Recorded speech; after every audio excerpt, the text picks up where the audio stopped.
So you're a creator. You've got the passion, you've got the ideas, and you've finally started your YouTube channel. But you've almost immediately hit that wall, the same one every creator faces, getting monetized. I know it can feel completely impossible, but it's really not.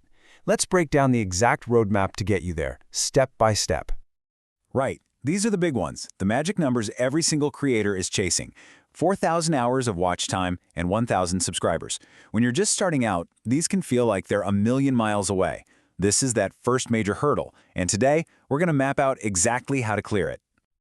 You're putting in all the work, right? You're hitting that publish button, but it just feels like you're shouting into an empty room.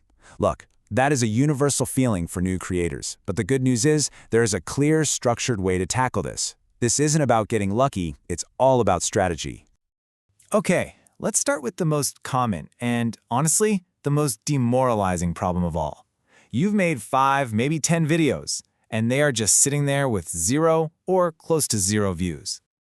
Now, here's something you really need to hear. Your first instinct is probably to think, oh, my content just isn't good enough. But that's not it. Come on, if nobody has even clicked the play button, they have absolutely no idea if your content is good or bad. The issue here isn't quality, it's a discovery problem. So what's really stopping people?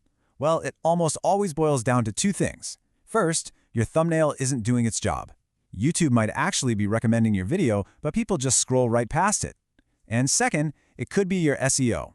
This just means YouTube's algorithm is totally confused. It doesn't even know who to show your video to in the first place. Think of your thumbnail as your video's billboard on a busy highway. It has one job, to make someone stop scrolling and click. You have to ask yourself, does this create some kind of emotion? Does it make someone curious about what's inside? And you don't need to be a graphic design genius. Free tools like Canva are incredibly powerful and can help you make thumbnails that look professional and really grab attention. Now for that second piece, SEO. The best way to think about this is that it's the language you use to talk directly to the YouTube algorithm. When you use the right keywords, you're basically telling YouTube, hey, my video is about Vietnamese cooking, or this one's about financial planning. This lets the algorithm perfectly match your content with the people who are out there actively searching for it. So where do these magical keywords actually go? It's super simple. First and foremost, put them in your title. That is prime real estate. Second, you want to weave them into your video description to give the algorithm a little more context. And third, use that tag section to add a bunch of related keywords. This whole process creates a really clear signal to YouTube about what your video is about, making it way more likely to get discovered. Okay, so you've fixed your thumbnails and you've got your SEO dialed in. The clicks are finally starting to come in. Awesome. But now you're facing the next big challenge, getting people to actually stick around and watch. You know, this is such a huge deal for the algorithm. If someone clicks on your video and then leaves right away, it sends a massive signal to YouTube that your video wasn't what they were looking for. And when that happens, the algorithm just stops showing it to people. Your channel's growth just hits a wall. So the key here is to front-load your value. There's a strategy inspired by Mr. Beast, the world's biggest YouTuber, and it works wonders.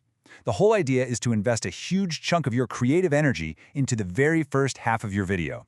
If you can make that first half really compelling, viewers often just get locked in and watch the rest almost on autopilot. Think about it like this. Spend half of your total creative energy on just the first half of the video. This is where you put your best jokes, your most shocking moments, the core promise you made to the viewer in the title. That first half is what earns you their attention for the second half. But let's zoom in even more. Within that all-important first half, the single most critical part of your entire video is the first minute.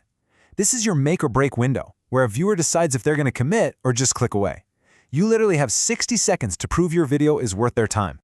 So how do you make that first minute completely unskippable? Well, you treat it like a movie trailer. Show off all the best parts of what's to come.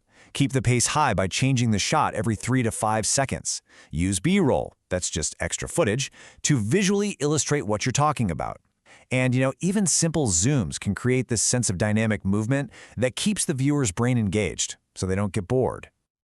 All right, so once you've mastered getting those clicks and keeping people watching, it's time to pour some fuel on the fire.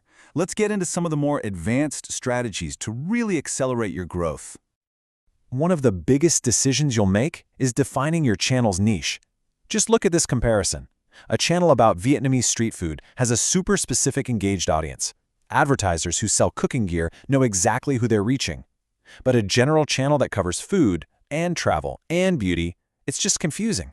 The audience is casual, and advertisers have no clue if their message will land. Sticking to one topic makes you the go-to expert. Now, here's a tactic that is just so powerful. Don't let your long-form videos just sit there.